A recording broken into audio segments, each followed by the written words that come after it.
personnels et usagers de l'UFM Midi-Pyrénées et qu'en interne de l'Université de Toulouse 2, réaffirmons qu'enseigner est un métier qui s'apprend et refusons la réforme actuelle de la formation des enseignants. Nous exigeons d'autres choix. La formation professionnelle des futurs enseignants est réduite à portion congrue, alors qu'elle nécessiterait d'être renforcée afin de préparer les futurs enseignants à la diversité des missions qui leur sont confiées. Des lauréats au concours peuvent se retrouver devant des élèves sans avoir bénéficié ni de stage, ni de réelle formation professionnelle. L'absence d'articulation proposée entre concours et master va non seulement rendre ingérable l'année de master M2 pour les étudiants, qui devront mener de front préparation des épreuves, mémoire de recherche, validation de master et éventuellement stage en responsabilité, mais s'oppose également à l'élévation du niveau de qualification en rendant impossible toute formation professionnelle et disciplinaire pendant l'année de M2.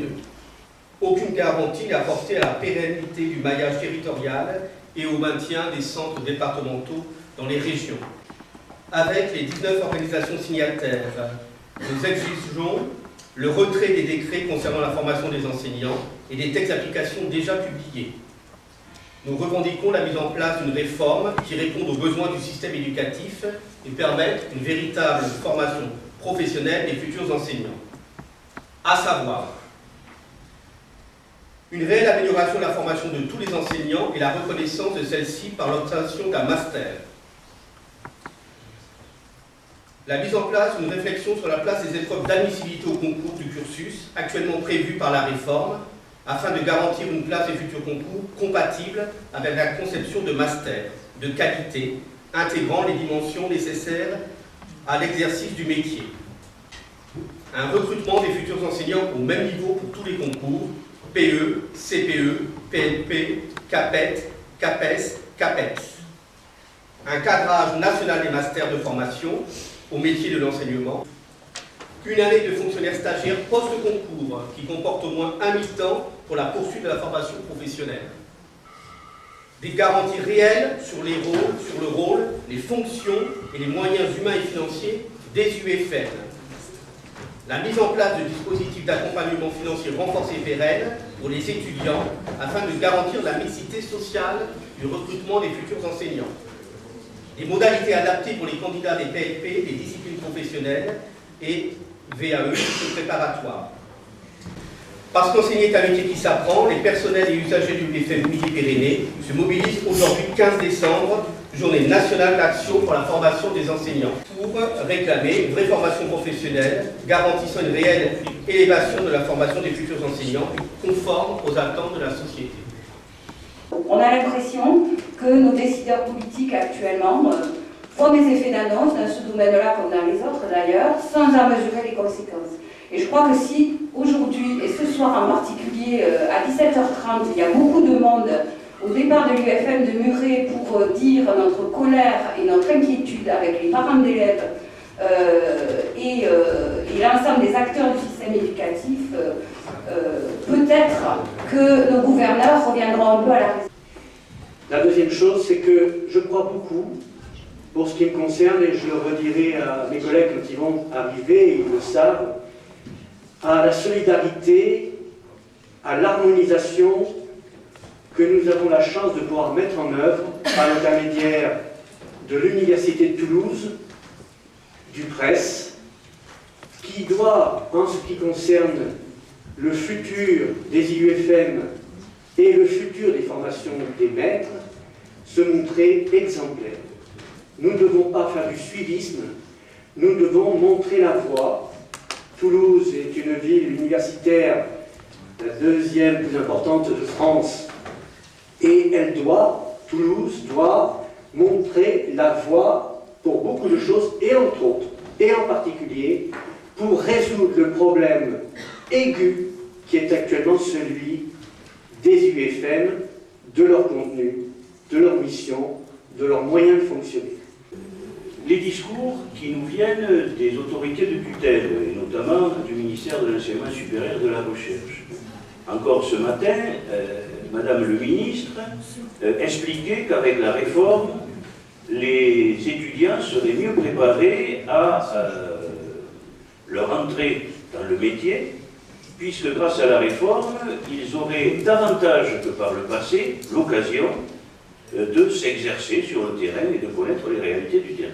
Interrogation, est-ce qu'elle connaît bien le dossier?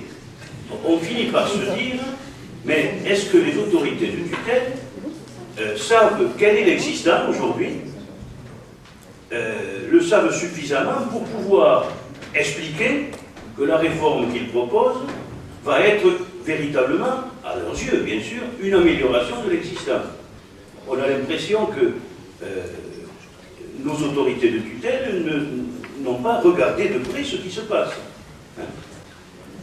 Donc là aussi, c'est quand même une assez grande déception pour ceux qui d'entre nous, et nous tous, œuvrons et travaillons à la formation des enseignants depuis des années. On a l'impression que tout ce que nous avons fait, bon, ben, ma foi, considéré comme quantité négligeable, puisque l'avenir que nous promet la réforme est un avenir merveilleux.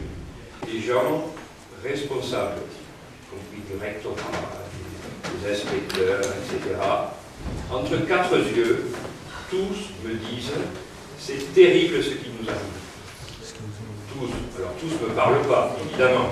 Tous ceux qui me parlent me disent ça.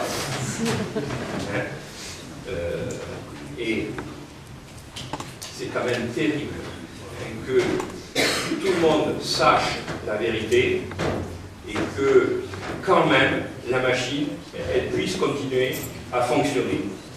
Ça, c'est quelque chose qui est terrible. Il faudrait poser les choses, admettre que les uns et les autres ont des peurs, admettre qu'on peut partager un objectif, admettre ou pas que la réunion de la profession et de l'universitaire, de la formation disciplinaire et du professionnalisme peuvent donner un beau projet pour la région Midi-Pyrénées, et à ce moment-là, oui, on pourra gagner, mais pas en s'isolant, pas en disant on est un outil sur mesure, non, on est aussi une démarche, un esprit, prêt à s'adapter, prêt à construire, prêt à discuter avec les universitaires. Pour ma part, c'est ça qui m'anime dans ce dossier. Le travail qu'on a fait depuis 1 an et demi, il est vraiment dans le sens de cette ouverture et pas d'un enfermement. Alors, je voudrais quand même rappeler que ça fait 1 an et demi, effectivement, depuis mai 2008, dès les premiers effets d'annonce, que sous le slogan « Enseigner est un métier qui s'apprend », qui est d'ailleurs repris maintenant par 19 de toutes les organisations, l'IUFM Midi-Pyrénées s'est mobilisée. Nous avions 4 revendications sur le plan national. Le maintien du recrutement par concours. Nous avions le cadrage national des masters, il y a 1 an et demi. Ce cadrage, on a vu ce que c'est. Nous avions le maintien d'une école professionnelle universitaire. Et là, je réagis aussi, parce que ce n'était pas l'IUFM pour l'IUFM, c'était l'IUFM en tant qu'outil de professionnalisation des enseignants, en tant que structure. Parce que derrière la suppression des IUFM, on le voit bien aujourd'hui, c'est la formation des enseignants qui est menacée. Dernière revendication, le maintien d'une rémunération de la 2e année. Et là, on voit très bien que ce maintien a été supprimé. Il n'y a pas eu de maintien. Mais nous avions dénoncé aussi, et ça s'est renforcé, la méthode. La méthode est inacceptable. Elle est indigne. La concurrence, mise en concurrence de l'ensemble des acteurs à tous les niveaux, à l'intra, à l'inter, à l'interrégion. Le mépris et une espèce d'autisme des acteurs. Les faire travailler pour les occuper. Et finalement, à quoi leur donner tous ces travaux? La commission Filâtre dont on parlait, la commission Marois, qu'ont servi ces travaux? La mise en marche forcée, les mensonges. Donc voilà, nous sommes révoltés, effectivement, mais aussi résolus. Et moi, je pense aussi, comme Jean-François, que nous pouvons gagner. Nous pouvons gagner à condition, effectivement, de montrer notre détermination. Et je pense qu'il sera temps ensuite, parce que nous commençons à nous connaître depuis 1 an et demi, et nous voyons bien où sont les différents, mais effectivement, si nous posons tous ensemble en même temps, et aujourd'hui c'est une journée qu'il ne faut pas rater, nous pouvons gagner, parce que nous pouvons faire